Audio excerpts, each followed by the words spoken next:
Sabe qual é o problema desses grandes líderes evangélicos quando se desentendem e se separam um do outro na obra de Deus? É que na maioria das vezes eles não geram igrejas, eles abrem franquias. E quase sempre a motivação não é uma direção de Deus, mas sim uma atitude estranha que vem destruindo a igreja cristã de dentro para fora. Eu sei que muita gente vai dizer o seguinte: lá vem o Carlos de novo criticar a igreja evangélica. Não é verdade. Eu também faço parte da igreja e luto para defendê-la. Hoje, pessoal, falarei verdades que vai incomodar muita gente e pode ser que eu até seja bem criticado aqui nos comentários, mas eu não me importo. Nesse vídeo, vamos entender o que líderes influentes como André Fernandes, Bispo Macedo, Silas Malafaia e outros têm em comum e também identificar à luz das Escrituras um espírito estranho que está atuando no meio de nós. Bem-vindos ao canal Carlos Augusto. E para você que está chegando aqui no meu canal agora, eu te faço o primeiro pedido. Se inscreve aqui no canal, faça parte da nossa comunidade. Eu ainda quero trazer muitos conteúdos interessantes para a gente poder refletir junto, tá bom? É muito bom ter você aqui comigo. Para você que é um cristão de verdade, entenda isso aqui de uma vez por todas. Igreja, pessoal, não se abre. Igreja, ela nasce. Ela surge de um propósito que Deus tem em um país, cidade ou local onde há uma grande necessidade da pregação do Evangelho. E o objetivo de Deus é, claro, ganhar almas e não dinheiro. É o que deveria ser. Mas, ao longo do tempo, esse propósito foi substituído por um sistema de expansão em massa, nascido de rachas, desentendimentos e guerras por mídia. A Igreja Universal, cujo líder é seu tio Edir Macedo, ao longo dos anos, no Brasil inteiro, tem colocado igrejas, pastores para fora de rádios e de televisão. Agora, em abril, a TV do Rio de Janeiro, mais tradicional com programas evangélicos, vocês botaram para fora como se bota cachorro vira-lata. E as preocupações da igreja, que antes eram bem mais simples, agora também mudaram bastante. Antes, as prioridades eram discipulado real, com foco na vida transformada. Agora, nos ocupamos com o dinheiro e multiplicação de templos e bens financeiros. Antigamente, a pregação do Evangelho era uma mensagem mais pura e cristocêntrica e muitas vezes de confronto, mas agora nós abandonamos a mensagem da cruz e abraçamos o Evangelho coaching, uma coisa mais digerível e capaz de arrebanhar muitas pessoas. E a igreja, que antes nascia de um chamado divino, agora nasce de uma fórmula de marketing que funciona do mesmo jeito. E o que eu vou te explicar agora, eu tenho certeza que vai abrir a sua mente para o contexto daquilo que eu estou tentando te mostrar. Mas primeiro, vamos entender aqui em segundos, bem rapidinho, como que funciona um sistema de franquias aí no mundo secular. Funciona de uma forma muito simples. Alguém abre uma empresa criando um modelo de negócio lucrativo que funciona. Outras pessoas gostam desse modelo e enxergam a oportunidade de também lucrar com essa marca ou com esse modelo. Os interessados pagam para usar essa marca e começam a abrir várias filiais, usando o mesmo modelo e padrão de negócio. Ou seja, pessoal, um cria, o outro gosta, imita e lança também. E aqui vai a minha questão. Eu vou te provar aqui nesse vídeo que é exatamente esse modelo de negócio que muitos líderes religiosos estão usando para abrir igrejas aqui no Brasil. E meu amigo, isso deixaria até mesmo o McDonald's, uma das maiores franquias do mundo, com inveja. Duvida? Então, olha isso aqui. Um líder religioso acredita que tem um chamado e constrói uma comunidade forte de cristãos. Ele cria métodos de culto, liturgia, estilo de pregação e consegue encher os templos. Ele vai e faz discípulos e tudo vai bem. Até surgir um problema entre o líder e o seu liderado. Esse liderado não aceita a direção de seu líder e, cansado de obedecer ordens, decide que também quer mandar. Aqui é quando esse liderado se rebela e decide sair da igreja onde está. Mas é claro, ele não vai sair de uma igreja e vai para o banco de outra igreja começar do zero debaixo da liderança de um outro pastor. Ele quer o trono. Nesse momento entra o método, o sistema. Ele vai pegar a fórmula que aprendeu na matriz, vai adaptar para o seu gosto pessoal e lançar a sua própria versão do Evangelho. O Evangelho segundo eu mesmo. Não é certo, mas dá certo. Amados, eu sei que alguém vai dizer o seguinte: olha, você está exagerando.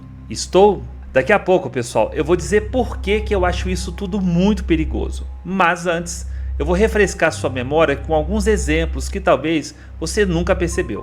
Preste atenção aqui. Vamos começar pelo Bispo Edir Macedo. Ele deixou a Igreja Nova Vida e criou a Igreja Universal, acreditando que tinha um chamado. R.R. Soares, cofundador da Igreja Universal, se desentendeu com Edir Macedo e fundou a Igreja Internacional da Graça de Deus depois de um racha. Um tempo depois, foi a vez de Valdemiro Santiago, que saiu rebelado da Igreja Universal, rachou a igreja que pastoreava e abriu a Mundial com os membros que levou da Igreja Universal. Não podemos esquecer também de Agenor Duque, que saiu rebelado da Igreja Mundial e abriu a plenitude do trono de Deus, levando membros da Igreja Mundial. Até mesmo Silas Malafaia rompeu com a Assembleia de Deus tradicional, da qual fez parte por muitos anos, e abriu a sua própria Assembleia de Deus. Mais recentemente, André Fernandes, depois de polêmicas da Batista da Lagoinha em Alphaville, iniciou o seu próprio movimento online chamado Incendiários. E tudo indica que o movimento mais para frente vai ter sim templos espalhados pelo Brasil.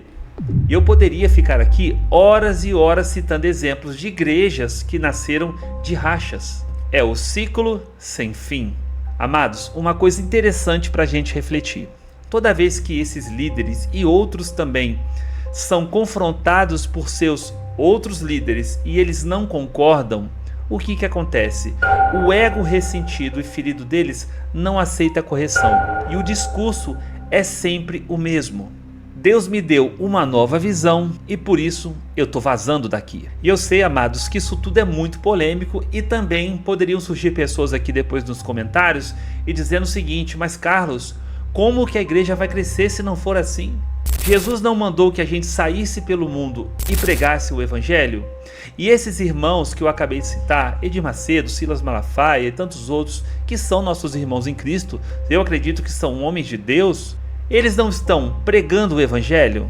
Sim, eles estão pregando e eu não sou contra isso.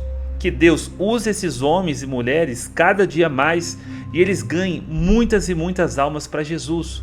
O ponto aqui, irmãos, não é esse. Existe um espírito estranho nisso tudo que poucas pessoas parecem perceber ou não gostam, ficam incomodadas de falar, mas eu não tenho esse incômodo. E esse espírito, irmãos, é uma maldição na vida de qualquer cristão. É a maldição do espírito independente. É aquela voz de rebeldia que diz o seguinte num coração ressentido: não concordo, não aceito, vou sair dessa igreja e montar uma do meu jeito. E se alguém falar alguma coisa, falar contra, eu digo que foi uma visão que Deus me deu e encerro o assunto aqui mesmo. Irmãos, eu sei que tudo isso parece muito negativo. E alguém pode pensar assim: ah, Carlos, mas você só vê os defeitos da igreja. Claro que não, meus irmãos. Eu torço muito pelo reino de Deus e eu quero que a obra de Deus cresça ainda mais. Só que eu sou uma pessoa que eu gosto de usar a minha inteligência e eu paro para observar as coisas. Eu não sou aquele tipo de cristão, irmãos, que engole tudo calado, tudo de olho fechado, como se tudo fosse as mil maravilhas.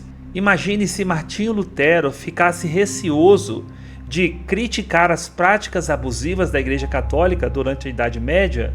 Não teria acontecido a Reforma Protestante e nós estaríamos até hoje debaixo do jugo de Roma. Então eu acredito que o cristão deve pensar, o cristão tem que ter um pensamento crítico saudável, senão entraria naquele grupo de cristãos que só se preocupa em receber bênçãos e não está nem aí para a saúde da igreja e para a forma como as coisas estão sendo feitas. Parece, irmãos, que a falta de discernimento na cabeça de muitos cristãos não deixa eles perceberem que há nitidamente um espírito de rebelião nisso tudo. Isso aqui, irmãos, é um grande problema. Pensa o seguinte comigo. Imagina que você é um cristão, você pode ser um diácono, um pastor ou uma diaconisa, e você está debaixo da sua liderança, do seu pastor, de uma autoridade espiritual. A lógica, irmãos, é que esse pastor, esse líder, ele está sob a direção do Espírito Santo. Então, as direções que ele recebe e passa para a igreja, entende-se que vem de Deus. A partir do momento em que um pastor, um líder, dá uma ordem a um liderado e ele se rebela não querendo obedecer, pensa comigo, se a ordem veio de Deus, por que ele não vai obedecer? Esse liderado vai desobedecer diretamente a uma ordem de Deus? E aqui vai outro problema. Se ele não obedece porque não acredita que essa ordem veio de Deus, ele está chamando o seu líder de mentiroso e dizendo, em outras palavras ou indiretamente, que esse líder não está na direção de Deus. Meus irmãos, a conta não fecha. O que fica exposto aqui é o seguinte: muitas vezes trata-se de egos não crucificados, que não aceitam ser contrariados. Estamos chegando num ponto onde ninguém mais quer obedecer, só mandar, pessoal. Ninguém se submete a mais ninguém. E quando eu olho, meus irmãos, para a palavra de Deus, eu lembro alguém. Sim, o rei Saul, rei Israel, era ungido, mas não era quebrantado. Não aceitava obedecer às ordens do profeta Samuel, porque acreditava que ele, Saul, sabia o que era melhor.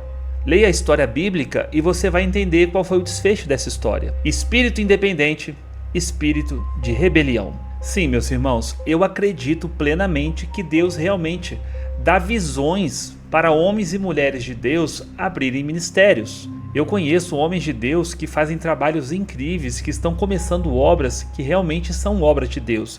Mas nada que nasce de divisão, racha ou rebelião tem a chancela do Espírito Santo. Me desculpe, mas eu não acredito. A Bíblia diz que Deus não é Deus de confusão, mas de paz. E que rebelião é como pecado de feitiçaria. Tiago diz: Deus resiste aos soberbos, mas dá graça aos humildes. Muitas dessas igrejas que a gente vê por aí, na verdade, pessoal, são franquias, frutos de rebelião de pessoas que racharam a fé. E por que isso aconteceu? Porque algum obreiro foi corrigido e não gostou. Você já viu algum caso desse aí na sua igreja? Preocupa-se muito com inflar os números de almas ganhas nas igrejas. Mas qual é o perigo disso? É o volume de pessoas sem discipulado.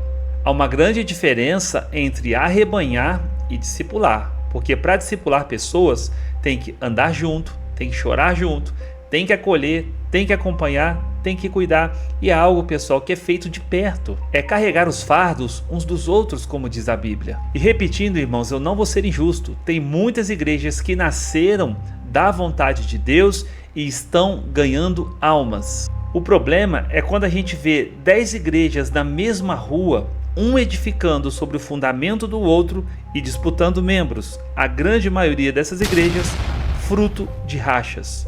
O apóstolo Paulo falou sobre isso, mas parece que ninguém leu essa parte na Bíblia. E desta maneira, me esforcei por anunciar o Evangelho, não onde Cristo houvera sido nomeado, para não edificar sobre fundamento alheio. Eu acredito, irmãos, que a obra de Deus ela deve crescer ainda mais, mas crescer com saúde, obediência e a bênção de Deus, não debaixo de rachas ou de rebeliões. Existem 3 realidades nisso tudo, 3 pontos importantes que parece que muitos desses líderes se esqueceram, mas eu vou lembrá-los. Primeiro ponto, Deus não se impressiona com o tamanho da obra. Muitos são chamados, poucos escolhidos. As almas sobem, os templos ficam. Segundo ponto, se o Senhor Jesus disse que a porta é estreita e são poucos os que se salvam, números aqui não valem nada, somente para atender a vaidade do líder e, claro, a arrecadação. Terceiro ponto, toda obra feita para Deus hoje não é aceita de imediato. Paulo diz que ela será provada no fogo para saber se foi palha ou pedras preciosas. Isso significa que Deus pesará naquele dia mais a intenção dos corações do que os números. Todo meu respeito, irmãos, àqueles homens e mulheres de Deus verdadeiros que realmente estão pregando o evangelho da verdade, estão cuidando de pessoas e estão edificando obras preciosas em nome do Senhor Jesus. Para esses, as minhas orações e todo o meu apoio. Jesus disse: as minhas ovelhas ouvem a minha voz. Eu as conheço e elas me seguem. Eu espero, irmãos, que nesse vídeo você tenha entendido a diferença entre uma obra que nasce da vontade de Deus com o Espírito Santo como guia ou uma obra que nasce de divisão, de racha e de um espírito estranho que muitas vezes passa do líder para o liderado e desse liderado para muitos outros rebeldes que farão parte da igreja dele. Agora eu deixo uma pergunta para vocês. Será que nós estamos diante de um grande avivamento devido a esse número enorme de igrejas que estão abrindo? Ou apenas de uma expansão de franquias à base de muito marketing e rebelião? Amados, use a sua inteligência e me responda com sinceridade aqui nos comentários. E para você que me acompanhou até aqui, muito obrigado pela sua audiência mais uma vez. Que Deus possa abençoar a sua vida. Se você ainda não se inscreveu no meu canal, por favor, se inscreva. Quando você curte esse vídeo, você me ajuda a projetá-lo para mais pessoas. E quando você compartilha, você leva uma boa mensagem para os outros irmãos. Um forte abraço e até o nosso próximo vídeo. Valeu!